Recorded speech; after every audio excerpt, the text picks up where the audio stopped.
Welcome to Snetterton for the latest round of the GB4 Championship. I'm Jon Jackson with Piers prior alongside me. Last time we were working together, we were at Donington Park for the last round, and it was absolutely dominated by Tom Mills. 3 race wins out of the 4 extended race weekend races. KMR Sport absolutely loving things as well, and you know, he's back. There's always a sort of cloud over Tom. Will he be back? Will he be here? And he is here. He is racing this weekend with KMR Sport. Also, Piers, a great time for Cooper Webster and Colin Queen back at Donington, and Cooper Webster very, very quick here at Snetterton to start things off. Yeah, there were the 3 drivers that were right there in all 3 races. We saw some good fighting between all 3 of them, but ultimately Tom Mills was the driver that basically it was his weekend. 3 of 4 race weekends. Unlike to see 3 race winners in a race weekend again, because of the competitiveness of the championship. But yeah, as you mentioned, Cooper Webster was right there with I think 4 podiums as well, and started off this weekend excellently as well. Yeah, he has indeed. Obviously, Nicholas Taylor with Fortec was the only other driver that's done that in GB4, getting 3 race wins across a weekend. So huge for Tom Mills. KMR Sport have had a couple of changes, which we're going to talk about in just a second. Lots moving around. But first of all, let's remind ourselves of an excellent weekend last time out in the GB4 Championship at Donington Park. Highlights from the GB4 Championship, partnered by the BRDC's Donington weekend. 4 races, and the first of those would see Tom Mills starting from pole position, defending from Colin Queen into the first corner. A decent start from the front row, and a decent start from the entire contingent as they would head their way through. Out wide, Jack Clifford would go before rejoining back at the rear of the field behind Thomas Lee. The race down towards the likes of the old hairpin, though, it was Tom Mills under a lot of pressure from Colin Queen. The Fortec driver giving it absolutely everything to try and find a way past Tom Mills in the early stages. Mills felt the pressure, but was dealing with it well in the opening stages. Side by side in the background, saw the likes of Sid Smith come off the corner side by side with Reynolds, and the pair of those would drag that all the way up towards Redgate. Sid Smith dropping back just a touch, and Liam McNeely working his way through on Fairbairn up towards the Fogarty S. As they would head their way through, again, the battles up and down the order were incredible. Unfortunately for Alva, he'd be out wide going through the old hairpin, and that would cost him a couple of positions. Meanwhile, the battle for the race lead was just turning up to 11. Colin Queen keeping very close. Cooper Webster also all over the rear end, and as they were heading on to the final lap, Mills was feeling the pressure.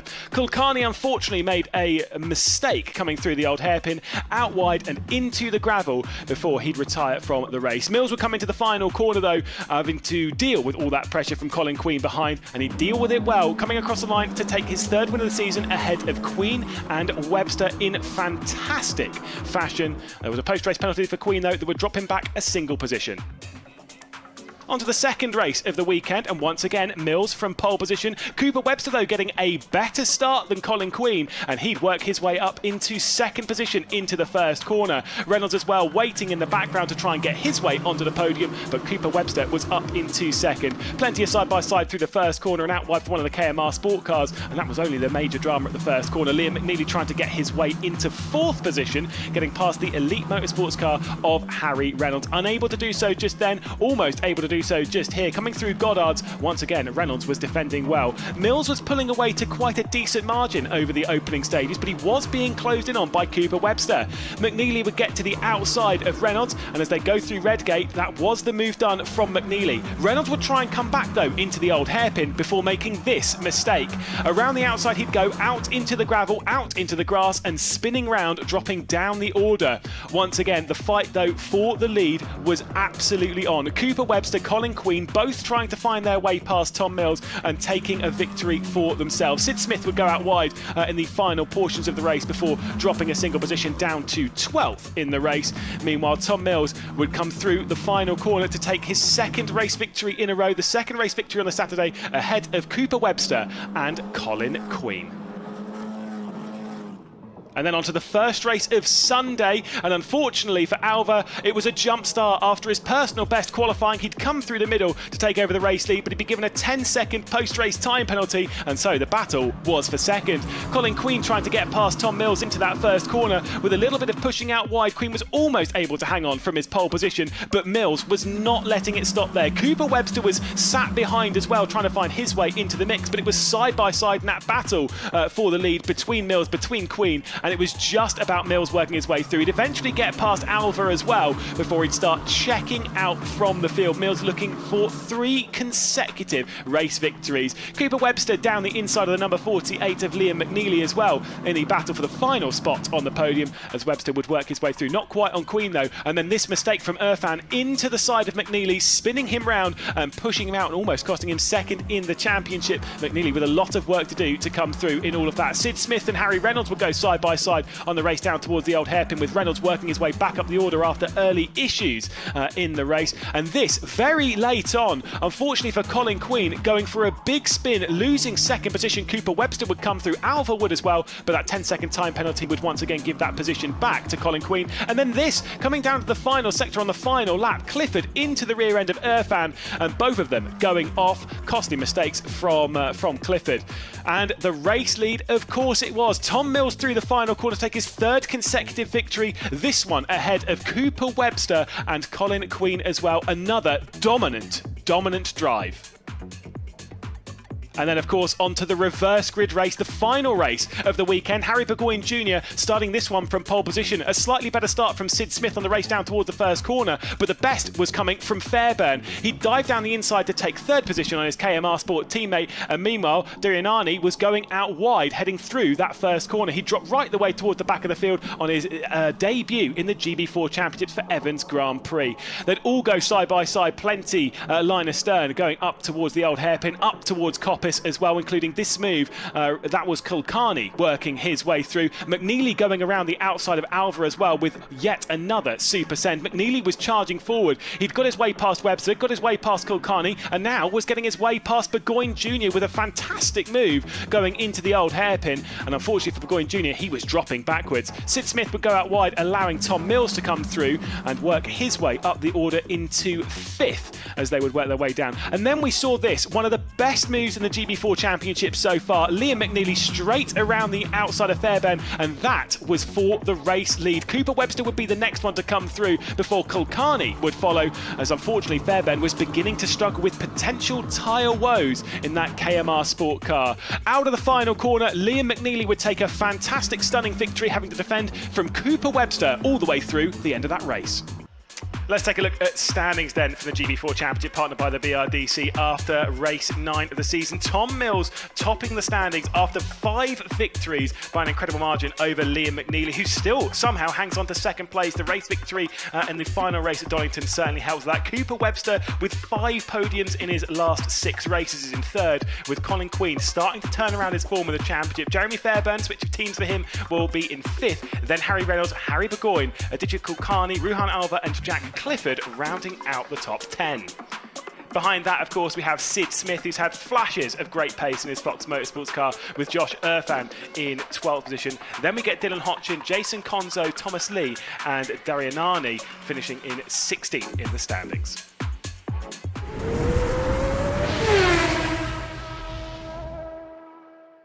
An epic weekend for Tom Mills there at Donington Park last time. It means he has an 86-point lead at the top of the GB4 Championship, ahead of Liam McNeely, who we'll hear from a little bit later as well, and also Cooper Webster. Both of those guys on 180 points, which is super impressive. We're starting to see which drivers are going to be challenging for the championship this year. Lucas Blakely, a new name on the grid this weekend, and Piers, you know, he's come from a completely different area of racing, sim racing, and actually he's pretty successful, isn't he? Yeah, I mean, he's won, I think, the 2022 official Formula 1 eSports Championship, so clearly very successful. I've raced against him online as well, and I can attest to how fast he is on a simulator. And we're going to see in real terms how that translates to real life now, and there's some similarities but also some differences. Yeah, well, he's driving for KMR Sport. Jeremy Fairbairn, who started the first 3 race weekends with KMR Sport, has now moved to Graham Brunton Racing. We're going to hear from him in just a second as well. So, you know, KMR Sport have a seat spare, and Lucas Blakely's come in, and coming from sim racing to real racing, for me, I'm sitting there going, you know what, you can't just rage quit and start again when it comes to real cars. So, you know, as someone who's raced in the GB3 Championship, as it was known back then as British F3, and you've done sim racing yourself, how do you see the transition going? Because surely, you know, the skills are the same, but it's so much different when you're out there driving these cars for real? Because, you know, you've got all these different things like wind and different conditions to contend with. Yeah, I mean, ultimately the competition, the will to win, the competitiveness, and the baseline level of skills is the same thing. And that's why simulators are such useful tools for drivers all the way up to Formula One, and why drivers train on them but also use them for fun. But there are, as you mentioned, some differences as well that Lucas Blakely will have to get his head around quite quickly, and stuff like you mentioned, it's a little breezy. The wind definitely does affect things. There is wind in simulators a little bit nowadays, but it never is quite as strong and as poignant as it is in real life. And how to get the tyres in, how to get the tyres to work, how to actually feel the car rather than just work on, you know, your visual cues and maybe some force feedback. It's just so much more of a whole sensory experience. But I'm looking forward to seeing how he gets on, because he's clearly one of the best drivers on the sim in the world. So I think he'll be fine this weekend. Well, he's obviously got the talent. It's going to be, as Piers say, very, very interesting to see how he gets on. Now, Lewis McGlade, our commentator, is a man that, you know, he, like you, kind of goes across all kinds of racing. He's here in the GB4, GB3 Championship, also huge in the sim racing world. So I think it only seems right that he has a quick chat with our new driver this weekend, Lucas Blakely. Yeah, cheers, John. I am a bit into my sim racing, that is for sure, and that is why I'm joined here by current reigning F1 Esports World Champion Lucas Blakely, who's jumping in for this round, one round, yeah, maybe. We'll have to wait and see. Talk to us a little bit about your preparation coming into this, because it feels like it's kind of all come about last minute. That's one way to put it. It's been one heck of a week. I mean, yeah, only sort of found out about, you know, even going testing this week, and to even, you know, get the news that I was going racing this weekend has been it's been a roller coaster of emotions, been such a lot to sort of process. I've kept describing it as like information overload, you know, because Thursday was my first time in the car, also around here at Snetterton as well, which has been so much to absorb and really try and break down, and I think that's something that, you know, we've done quite well here at KMR, you know, jumping in between the sessions, looking at what we're doing, watching back footage, looking at data, trying to really break everything down, and yeah, it's been a really, you know, steady progress in that sort of way, but yeah, I'm sort of still pinching myself that I'm even first of all here, because if you'd have told me, I think it was 9 years ago when I had to stop, you know, going karting because of, you know, financial reasons, that you'd be at a race weekend driving a GB4 car, you know, 9 years later or whatever it is, it's absolutely insane to me. So yeah, I'm just trying to live it, try and enjoy every moment, because obviously there's going to be nerves and excitement and a lot of emotions, but you just got to channel it and yeah, try and live it. Now, when it comes to, like, obviously in the esports side of things, you're like, you're highly tuned to win at that kind of level in F1 esports. You've got to be so focused on the data, on the numbers, on the real tiny, minute details. What's it been like transitioning into this? Like you said before, you've been over the data and stuff with the team. What's that kind of been like, learning it from a real world perspective? Is there overlap anywhere in there? Is there kind of stuff that you're learning from one side transferring to the other? I think with the one thing you're never going to get on the sim is just the real world speed. I mean, jumping in these cars for the first time, the speed, especially the high speed stuff, that's what really blew me away a bit. Was I didn't realise just how much speed they had and how much you could really fight the car, and yeah, that was a huge sort of eye-opener. But yeah, funnily, it's like some of the tricks that I have in the sim with my driving style I've immediately just transported onto the car. I mean, ultimately I stopped karting in 2015, and ever since then I've been, you know, putting thousands and thousands of hours into sim racing and, you know, professional esports, and ultimately the learnings that I've taken from that are, you know, planted straight into these GB4 cars, and yeah, I'm basically crossing over all of my knowledge that I've gained from, you know, practicing sim, you know, looking at data from that, analysing my data from this, and I'm basically combining everything together, all my experiences from wherever it's been, whether it's from, you know, karting or Race of Champions earlier this year, or even Formula 4 earlier this year, and obviously sim racing. Just I'm smashing everything together and just trying to let it all flow as best as possible, and it's been a massive challenge. Hello, car. Yeah, it's all good. It's been a massive challenge, something that I've, you know, not underestimated, which is, yeah, tried to keep an open mind. You know, I don't come in with any ego or expectation. I just arrive, try and do the best I can, and every session that I've went out has sort of gotten a bit better, which has been the main thing, I guess. So I'm really happy with how things have gone so far. I'm just sort of head down trying to keep doing better every time I go on the track, but I'm loving it. It's been dream come true. Can't really put it any other way. Now, speaking of Race of Champions, just a little bit, because I do know, I remember when you beat Sebastian Vettel, was it in the RC2 car, something like that, obviously in Sweden? Now, obviously, you've not got that much experience in a car. Do those kind of things, does that kind of give you like this little extra kick that maybe you have got something like deep inside you, like that kind of like that just raw skill? Because if you can do that there, what are the expectations of this? What are your goals for this weekend? I'm just drawing, when I'm coming into this weekend, again, it's just trying to keep an open mind, trying not to set an expectation on myself, because you don't want to build yourself up in your mind and then maybe not meet a certain target. So ultimately I draw my inspirations from, some of it's also from, Race of Champions, because in that situation it was very, everything was sort of very level, everyone's jumping in with the same very limited practice, and it's sort of just drive it and go, and I'm ultimately transferring, the good bits from every area that I've competed in. Is, sim racing ultimately is a lot of grind, a lot of laps, and a lot of perfectionism. And I mean, that's where I have to almost draw back a little bit, because I try and be too perfect when I'm looking at, video and data. I basically get too angry at myself. I'm like, I'm not doing this right, I'm not perfect enough in this way, and ultimately, the teams, done a KMR, SD team have done a great job at keeping me grounded, and saying, look, you're not going to be perfect. You're not going to be, just relax. Don't be so hard on yourself, and just build up to it in a methodical manner. And it's been, they've done a really good job at keeping me on the right track, especially with the sort of the mental approach as well. I'm very, very good at overcomplicating things, and they've kept me on a good track in that way. So big thanks to SD team and KMR for even making this whole weekend possible. I mean, I couldn't leave here without saying a big thanks to them, because this has been a dream come true, as I say, and I'm still struggling to believe. I mean, hearing all the cars going round and looking at, even seeing my number 80 on a GB4 car is something that I didn't think would ever happen.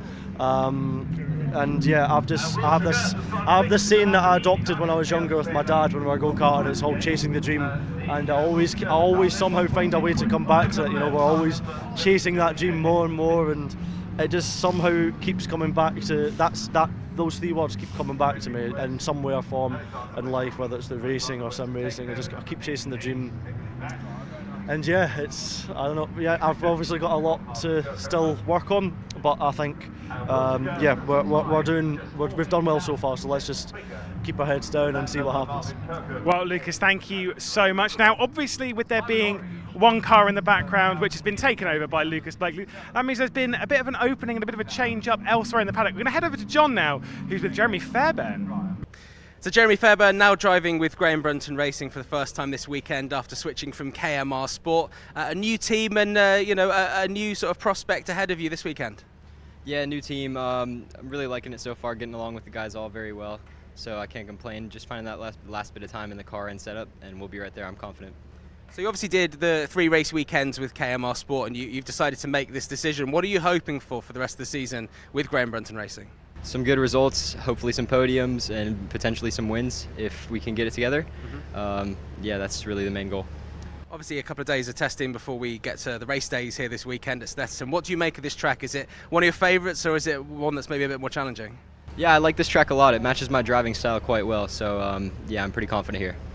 One of the other bonuses of being with Graham Brunton Racing is you get to work with Max Maserati, obviously, a big character around the paddock and did incredibly well last year. How's it been like working with him? I know you've worked with him a couple of times. Yeah, I like Max a lot. It's great working with him. I worked with him back in 2021 at the Formula Ford Festival, so we've known each other for a while now and we get along well. So. Excellent stuff. Well, great to catch up, and best of luck this weekend making your debut for Graham Brunton Racing. Thank you very much.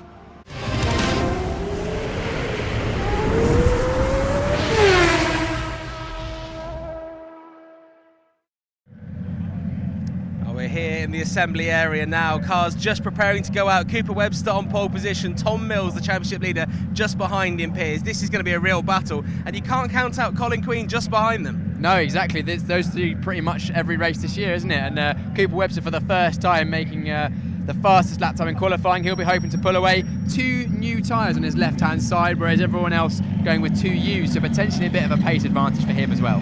Yeah, there we go. With Colin Queen, the red and white number 62 car, Lucas Blakely. It's going to be really interesting to see how he goes. He is in the blue and grey KMR Sport car, starting P4, his first race in GB4. Obviously, we've heard what he's done in the world of sim racing. It's going to be absolutely incredible to see how he gets on as we watch Thomas Lee at the back there with Dylan Hotchin going out onto the track. This is the first race of the GB4 Championship this weekend at Snetterton. Let's go racing.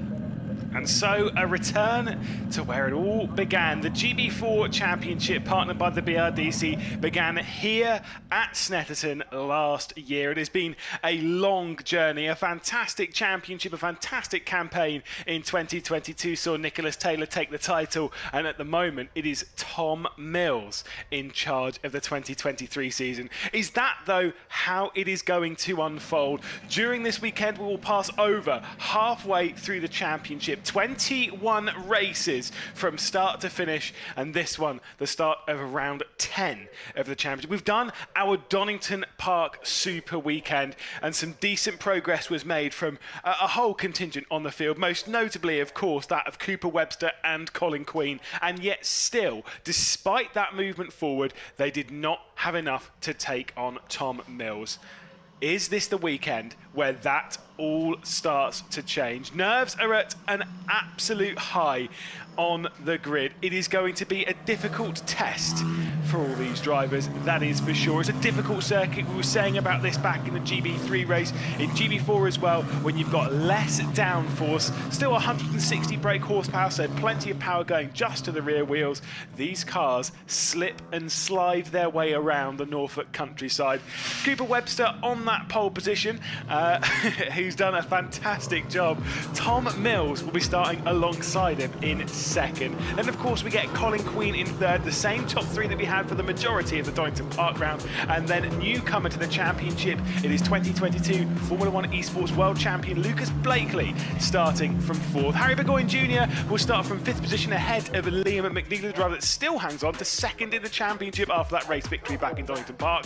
Ruhan Alba has showed some great pace as well back in Leicestershire alongside Jeremy Fairbairn after his movement over from the KMR Sport team over to Graham Brunton Racing. Sid Smith will start from 9th position. Aditya Kulkarni will start from 10th for Fortec.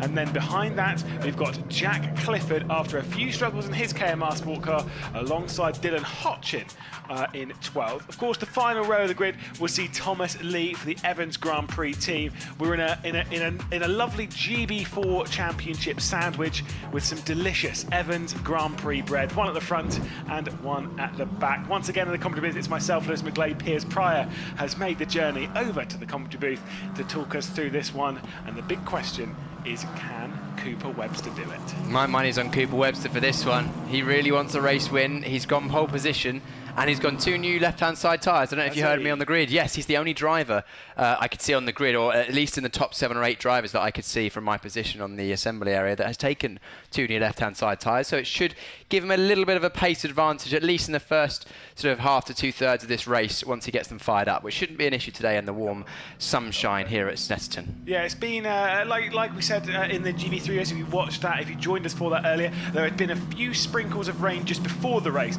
We have not had anything since. It has been kind of humid. It's been a bit thick out there. It's been warm out there. That is the important bit. When it comes to the championship, of course, Tom Mills leading the title race. He's got 266 points. He's 86 clear of 2 drivers at the moment. The first of those being Liam McNeely, Cooper Webster on the same amount of points, both of them on 180. But McNeely's consistency is what's kind of been keeping him in there in that second spot. When it comes to pace, Cooper Webster has been the main driver to take it. In all 4 races at Donington Park, he finished second place. This is surely the race he moves one further forward. But then, of course, we have to talk about Lucas Blakely. Can he get on the podium in his first race in GB4? It would be great to see Lucas Blakely get a podium in his first GB4 race. He's so impressive to jump in the championship pretty much straight away and be 4th in qualifying. It's impressive because he's not done any testing other than Thursday and Friday this week. He's not prepared at all. I was speaking to him earlier on, literally on Wednesday. He got the, Wednesday thinking, oh, maybe I'll be out for a test this weekend, and then turn into a race seat. Yeah, and awkwardly enough, starting there alongside the Graham Brunton racing car. Not the one that he's replaced, don't worry. That one is Harry Burgoyne Jr., who's had a great qualifying session there. He'll be starting from 5th. They all find their way into their grid spots. Just a single formation lap here in GB4. That weather has stayed put, and it is Cooper Webster on pole position. 18 minutes goes onto the clock. Thomas Lee finds his way into his grid position, and look at that aggressive position that the Graham Brunton racing car, 5th in shot, Harry Burgoyne Jr. is on the grid. We're going to get racing here for the first race at Snetterton, and Cooper Webster, surely that is a jump start for Cooper Webster. It's a slightly slower one. It looked a little early to me. It seems like he's translated quite well. We'll have to see the update from race control. Going to the outside, you've got Alba working their way through. You've got Sid Smith on the inside in that number 99. But I don't know about you. Did that look like a jump start to you? I couldn't see the lights, but it looked like a good start, whatever happened. So it's a great start to the race for Cooper Webster. Hopefully he timed it to perfection and not slightly earlier. There's fighting further down the field, but he's already got 2 or 3 car lengths, which we know is hard to gain in this GB4 Championship. Yeah, it's looking a bit sketchy here through the mid-pack out wide there. That's Sid Smith just trying to get himself back online, dropping only a couple of positions. Here's Harry Burgoyne Jr.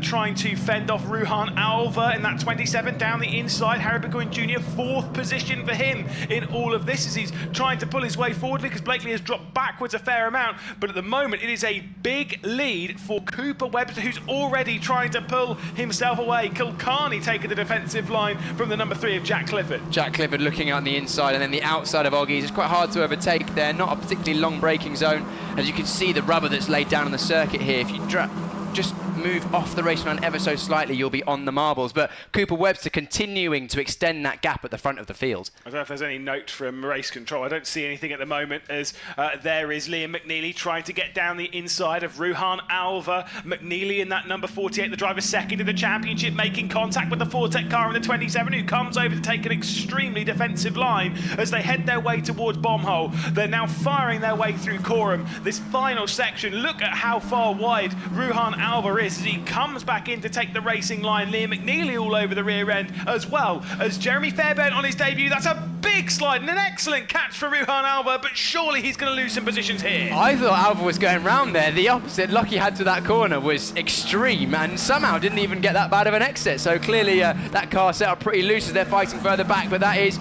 looking around the outside. Liam McNeely not going to be able to do that there. Can he get a switch back? Oh no, that is Blakely. Oh, disappointment for Blakely, just getting forced slightly wide, maybe showing his lack of real-world car racing experience, because you have so many more sensors going on. You have to use your spatial awareness a bit more than in sim racing, as Jack Clifford goes wide at the Wilson hairpin on the exit. Doesn't lose a place, though. Yeah, no, I know here is Lucas Blakely then going to rejoin the circuit. Of course, he said, when we were talking to him earlier, his nerves are going to be really, really high. Whilst he has done a fair amount of little bits of racing here and there, bits of Formula Ford and whatnot, this is still a big, big step forward. And, these guys, they do like to get their elbows out every now and then, and it certainly got on the wrong side of it. Might be a little bit frustrating, but it's a big learning experience. First lap completed of what is an expected 10-lap race, with it being 18 minutes. We should get 10 laps onto the board. So the first of those down, and it is an 8/10 lead for Cooper Webster, who's already starting to make a gap on the rest of the field. That's another slow exit, though, from Ruhan Alva, and this could be a big one from Liam McNeely. Yes, Liam McNeely's going to look up the outside of Brundle, which would put him in the inside of Nelson. You can kind of overtake either side here, so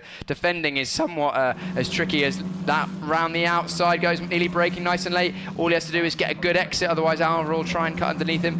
Job done there from McNeely, up one place. Yeah, he's charging at the moment as they go through the likes of Bomho up towards Coram again. McNeely, like we've said, whilst he's sometimes struggling on speed, he's sometimes struggling in qualifying, he certainly has the pace and the racecraft to work his way forward. That is the reason he has stayed second in the championship. Once again, Ruhan Alva with a big slide as they depart the final corner at Murray's onto the centre straight, the start-finish straight, to complete the second lap of the race. And that gap for the race lead, fastest lap has just been set by Cooper Webster. The gap has gone to just under 1 second. He is charging. He's desperate to make it not only a 5th consecutive podium, but of course a race victory in all that as well. Yes, but Mills is not going down without a fight. He actually set the fastest middle sector of the race, even though his overall lap time was a couple of tenths slower. But it looks like Alva's now going to be shortly coming under pressure from the mover that in terms of teams, which is Fairbairn. Fairbairn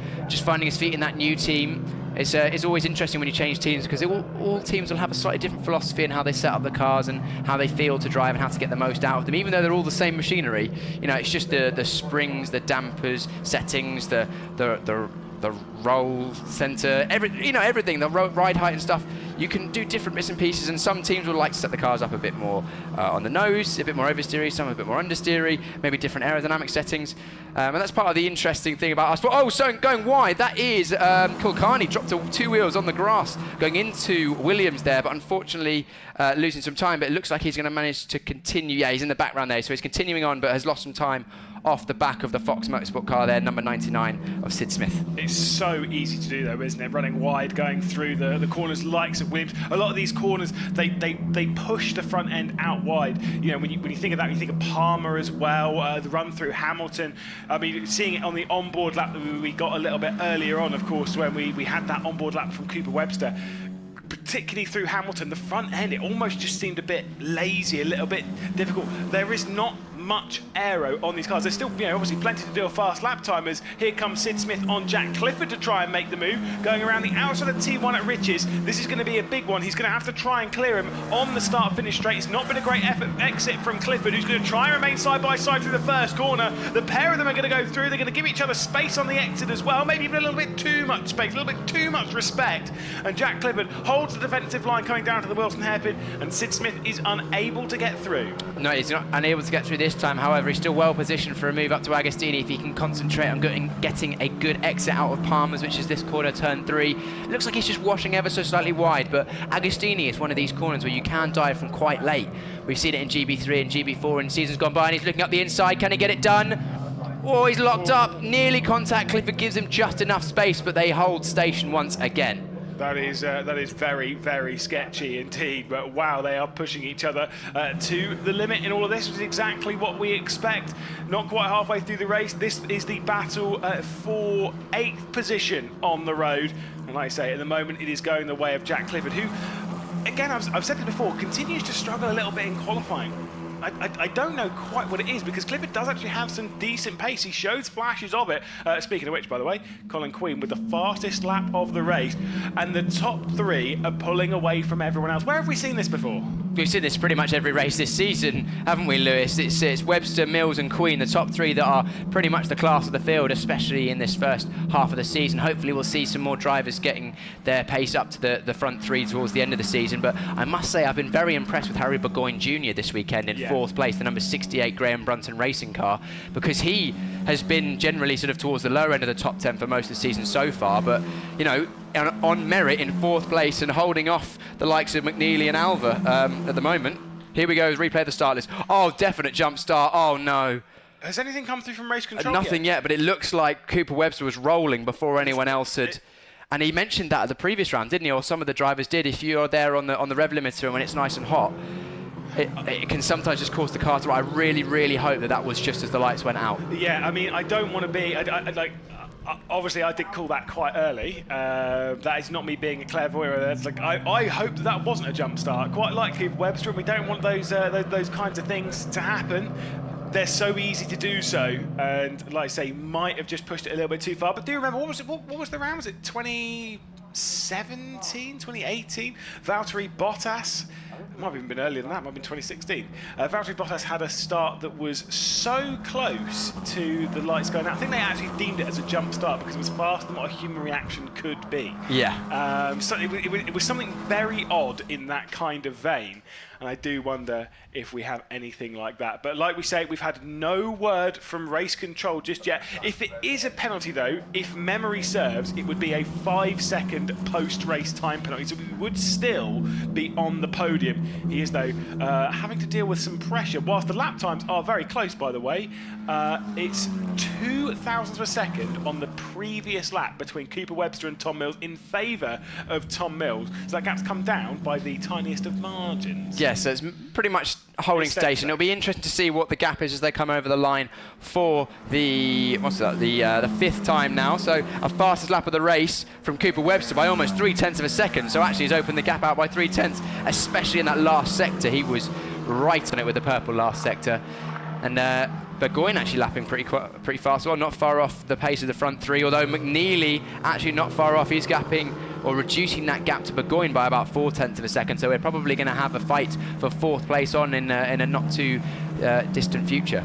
Like I say, McNeely, whose eyes at the moment really are focused on trying to hold on to second in the championship for as long as possible. At this rate, he is almost certainly losing it, in the sense that he is joint on points with Cooper Webster, as here comes the comeback charge then. So Lucas Blakely ticks one off, gets past Thomas Lee into the first corner, and right now this becomes effectively a sort of extended test session for Lucas Blakely. At the moment, his lap times are running roughly a second and a bit off of the top times. Yeah, very similar to the pace that Burgoyne Jr. is doing in fourth place. So that was about where he was on circuit when he went off. So not doing himself a disservice whatsoever, Blakely. And every lap he can do in this car will give him more confidence and give him more, experience for him to be able to push on tomorrow. And I think there's a good chance he can get a top 5 tomorrow, if not even a podium. Yeah, there is some serious potential with that indeed. But that's where, you, like you say, you just need to keep doing as many laps as possible, especially in as much as you've had a spin, you've had an issue in the race. It's still racing conditions, it still counts, it's still experience. Fastest second sectors just come in from Tom Mills. Fastest first sector on this lap though by Cooper Webster. They are getting faster and faster and faster. Expected 4 laps left to go in this race. Cooper Webster with the advantage, and he crosses the line. Is it going to go out from 1.259 seconds, or is it going to remain in that cap? It's gone out by a couple of hundredths, but nothing major. Fastest lap of the race though goes the way of Colin Queen. So they're all just trading laps. That shows how close that top 3 is. It's been like that all season, hasn't it? We've said it before and we're going to have to keep saying it again. Those 3 are almost inseparable on pace, and it's almost basically who gets the best lap in qualifying for that specific race then makes the difference about who basically is in what order in the race. You can see Fairbairn on his debut for the Graham Brunton racing team.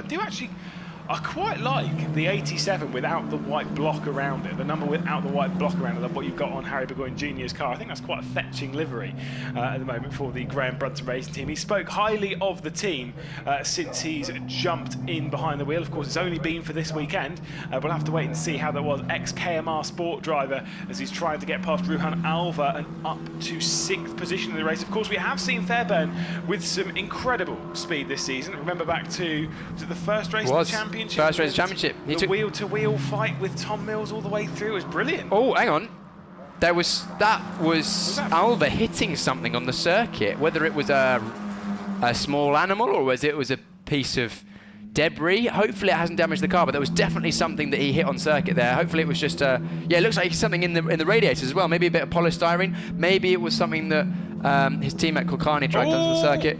Someone's gone well wide on the exit of Nelson. I think that must have just been McNeely putting 2 wheels out there. I think we've just seen them come through the foreground a shot. That dust will linger around on the circuit. Yeah, I'm not sure. Whoa, my goodness me. That was a big moment from Ruhan Alva. He keeps it on the road. I mean, I've got to say, Nicholas Taylor's taught him how to wheel a car around, isn't he? My goodness. He's wringing the neck of that Fortet Motorsports car there, the number 27 white and red car in the front of shot with the green highlights. Clearly pushing on because that car is on the limit of adhesion. Cooper Webster with another fast lap of the race pulls that gap out to nearly 2 seconds now. So he's trying to get 5 seconds on the group behind regardless of what happens. with the penalty, but you can still see that bit of debris in the radiator protector grills on an Alva's car. It looks like he's all good because he's maintaining that gap to Fairbairn behind. Yeah, there's a fair amount of debris, especially in the left-hand side grille. Right-hand side, when you look head-on, you can kind of see in the right-hand side, basically just behind the suspension, you've got quite a lot of that white debris that's sort of in there.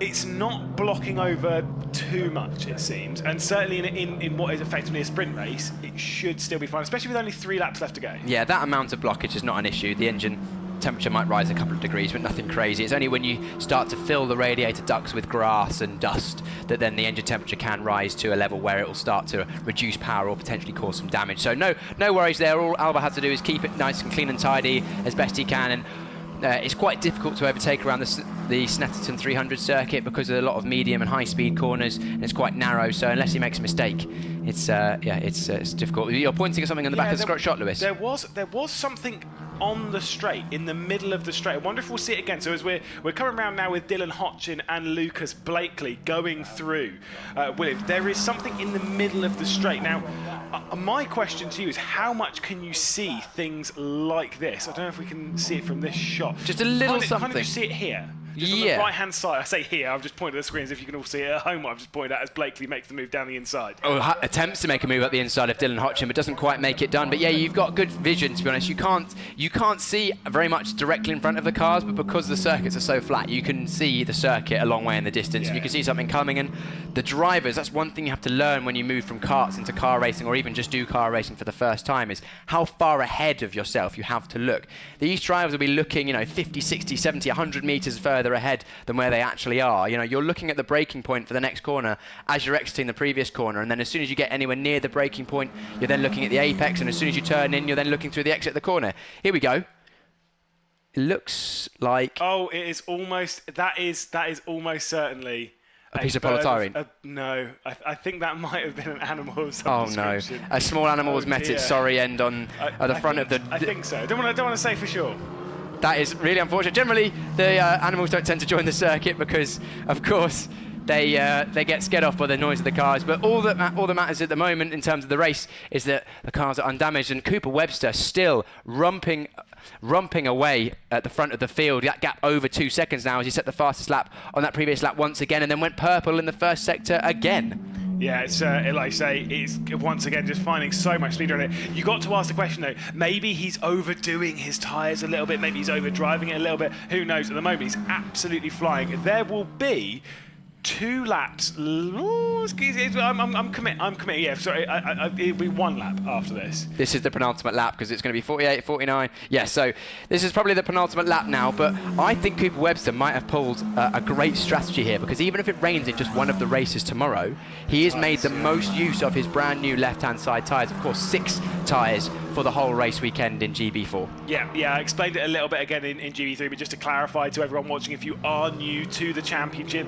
effectively the way it is in GB4 is, rather than the 2 sets of tyres that you get in GB3, you get a set and a half, so 6 tyres that you can use as you see fit, but you have to use that through 1 qualifying session and 3 18-minute races across the weekend, and everyone has the same allocations. What honestly I think is an excellent form of strategy, because you've got, yes, it's good to also kind of keep the budgets a little bit down. The team, it's just 6 tyres they're paying for over the weekend rather than new tyres for every single race, but also there's a lot of strategy to it. Big slide there from Tom Mills, and it's those kind of things you want to avoid, because anything like that could cost you, not in this race over the next 48 seconds, but in the next race later on down in the weekend, maybe even on that reverse grid race. Maybe you don't have the tyres to come back on the attack. You've got to play the weekend as a whole, and that's where you see the very best drivers coming their way through. Yeah, and planning a weekend is all about tyre strategy. Do I burn my tyres up now and try and get 1 more position, or do I consolidate my position, save a bit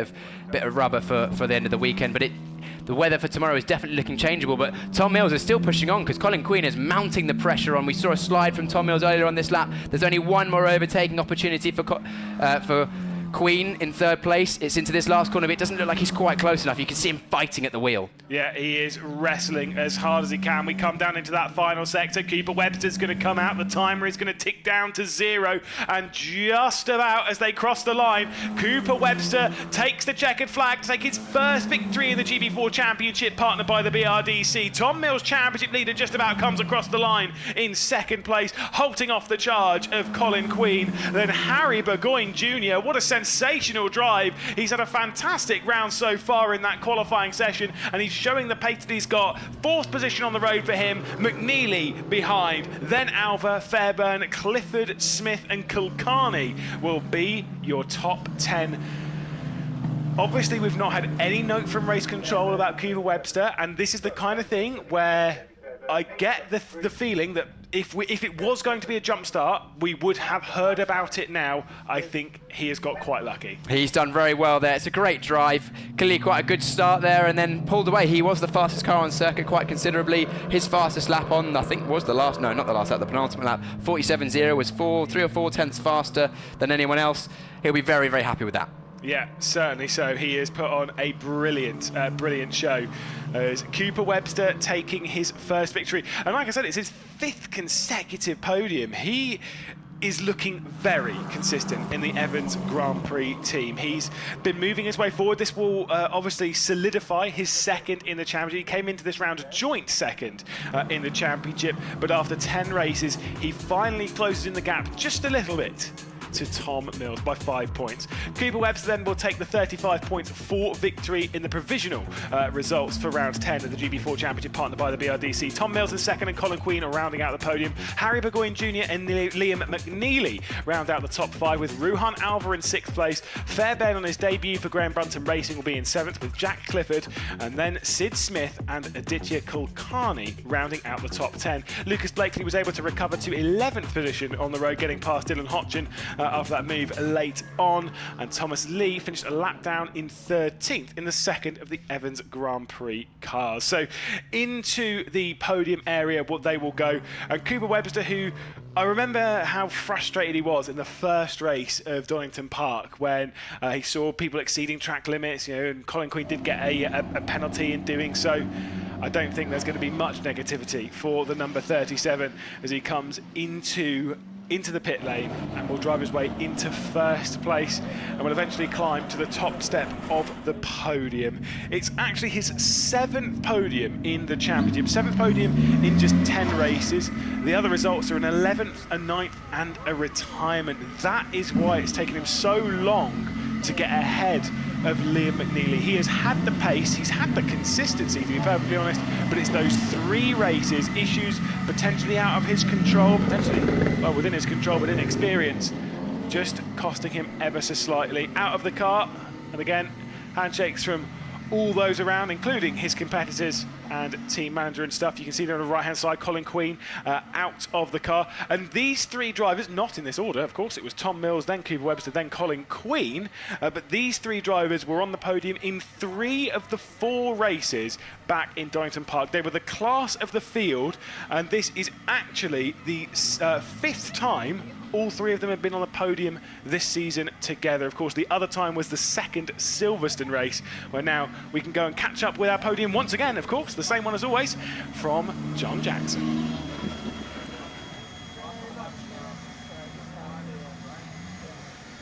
We'll just give him a second, Cooper Webster. You know, he's driven a race. He's going to have a little conversation here. Not allowed to talk to him technically until he's put his hat on. There we go. His hat is on. Cooper, I've got to chat to you on here. I mean, this is your 5th podium in a row now. Yeah. Must feel great to be on the top step. Yeah, finally. You know, finally to break through, you know, all those second finishes and the tough start at the start of the season.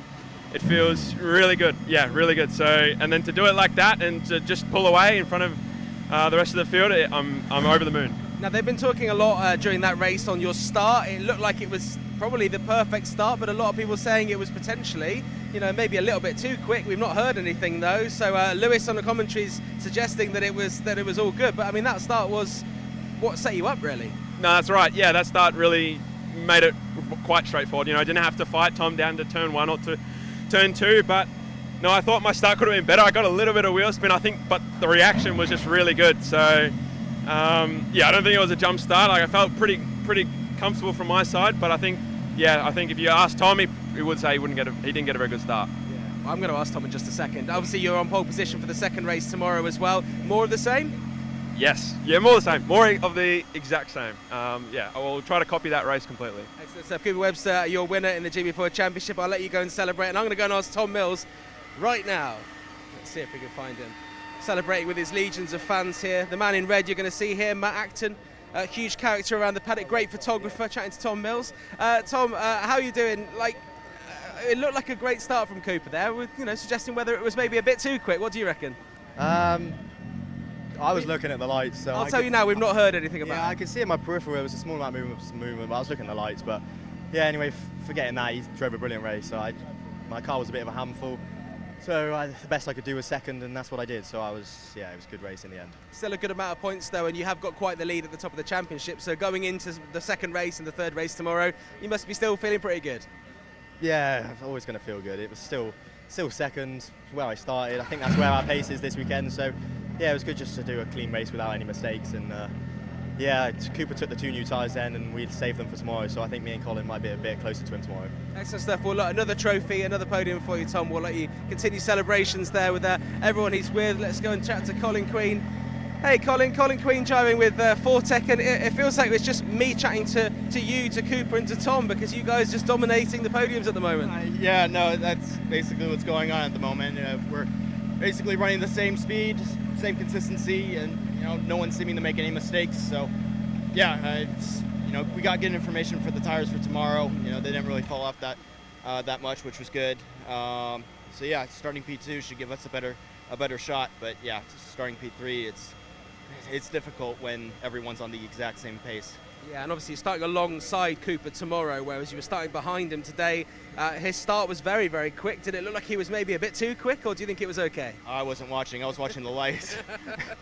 No, definitely not. I genuinely don't know. I was watching the lights. Focus on that. Okay, good. Well, look, best of luck tomorrow. Congratulations, P3, Colin Queen with Fortec. We'll let you go and get on the podium now. I believe the podium will be taking place in just a second. Cooper Webster behind me is just getting a team photo with everyone, so I don't know if the podium's entirely ready at the moment. You can see lots of people celebrating there. Thomas Lee's team from Evans Motorsport, obviously teammates for Cooper Webster, giving their congratulations as well. So nice to see they're all so close there. We've got all members of the paddock behind me. We've got a photographer in the background there, looking like he's having a fantastic time, getting some good shots as well. Obviously follow all the GB4 action on the social media. If you don't already, it will tell you all the reaction, any changes to any race results, which does sometimes happen, and of course it'll let you know as soon as we're ready to race the next time. We've got 2 more races coming up tomorrow. 9:45 is actually when we'll be building up to that second race of the weekend. Richard Randall from MSV is grabbing all the drivers now to take them to the podium, and Lewis McGlade will talk you through it. And I certainly will. There's a lot to talk about in all of this as well. Of course, again, seeing the same 3 drivers on the podium for the 5th time this year. But there is another stat that I'm going to throw out here a little bit, and this might be a good one, might not be. It all comes down to tomorrow morning. Cooper Webster could be about to make history in the GB4 Championship, partnered by the BRDC, as this is his 5th consecutive podium in the championship.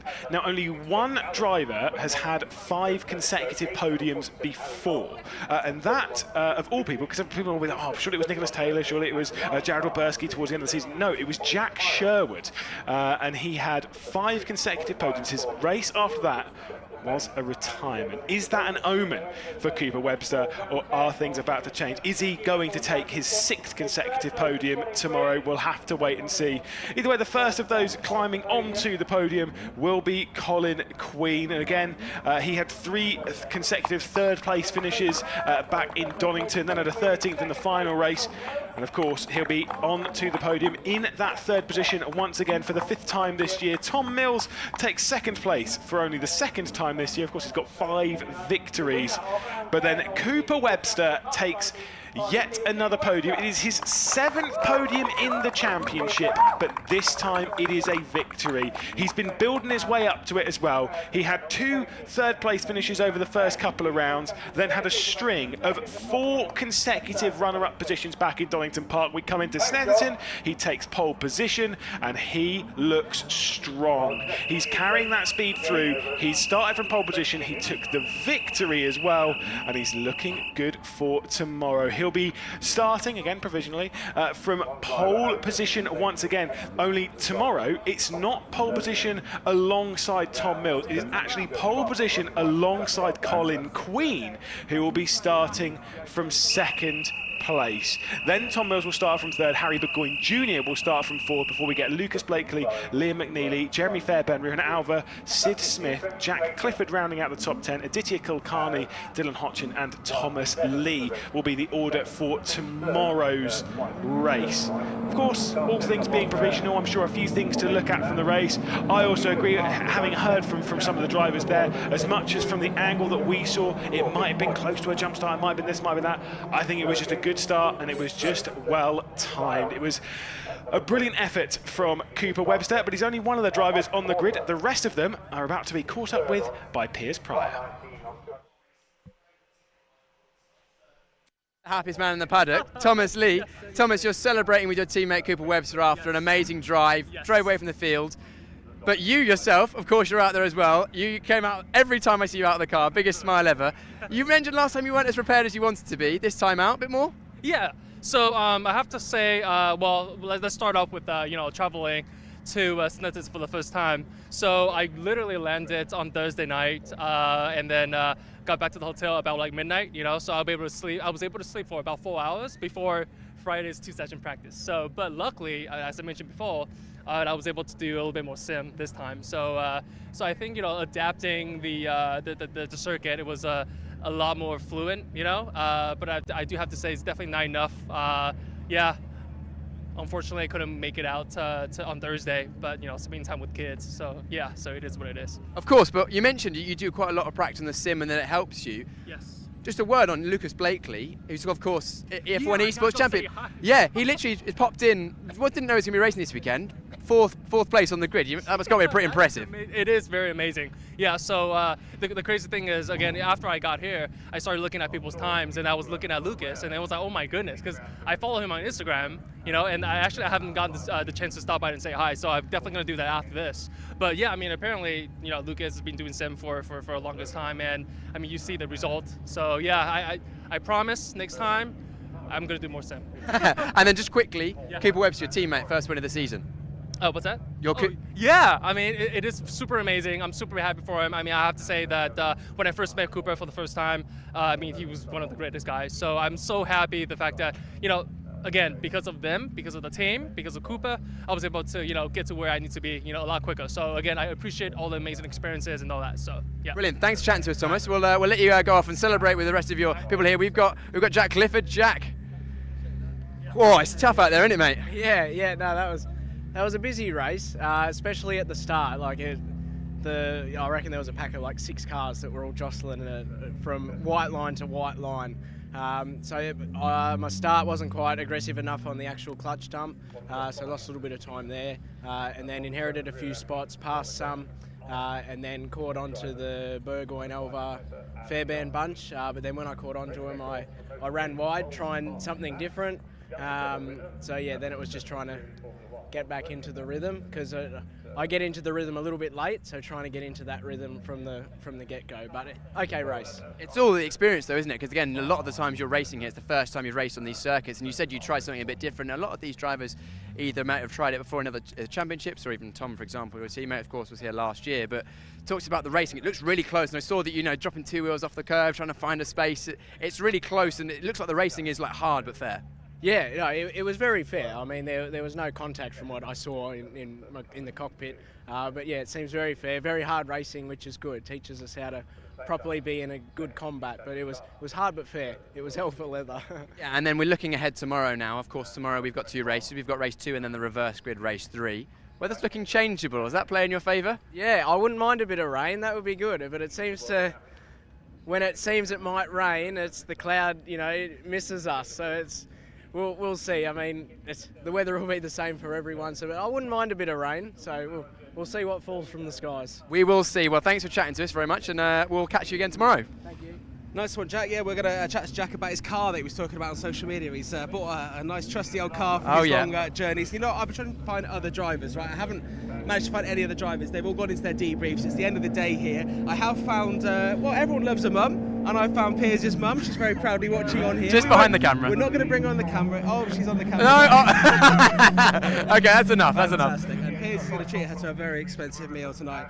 Some more excellent racing there, Piers. For me, it's the same guys on the podium. They're so consistent, and it's a different order each time, and great for Cooper to get that victory. Yeah, great to Cooper to get that victory. It's so good to see him again come over this season, new team. It's a new championship for him. He's raced some different things. He's been right there or thereabouts pretty much every round. But then he, staked his claim in qualifying, pole position by a couple of tenths, and then drove away at the front of the race. Just clearly got a very good start. We were umming and ahhing whether it was a jump in the comms box, but looks like so far all good. Great to see that, and potentially even a good call on tyres, because as we mentioned, weather's going to be changeable tomorrow. He's used his 2 new tyres already. Maybe the other drivers won't get an opportunity to. Yeah, well, you won't have seen this, and I'll let you into a secret. Basically, Piers has to go to our commentary box across the track. So there's a point where Piers will miss what's going on because you have to literally run across the track when it's safe to do so, of course. I asked Cooper, he was like, nah, the start was good. Tom was absolutely fine about it, and Colin Queen kind of was just like, well, I wasn't watching him, I was watching the lights. So I mean, I think from what we can see there, all the drivers are fairly happy that start was good. So amazing timing from Cooper there, and we'll look forward to seeing Cooper Webster on pole position tomorrow morning. The next race takes place at just starts at 10 a.m. tomorrow morning. So join us from around about 9:40 to make sure you catch all of the pre-show as we continue with 2 more races in the GB4 Championship and also in the GB3 Championship here at Snetterton.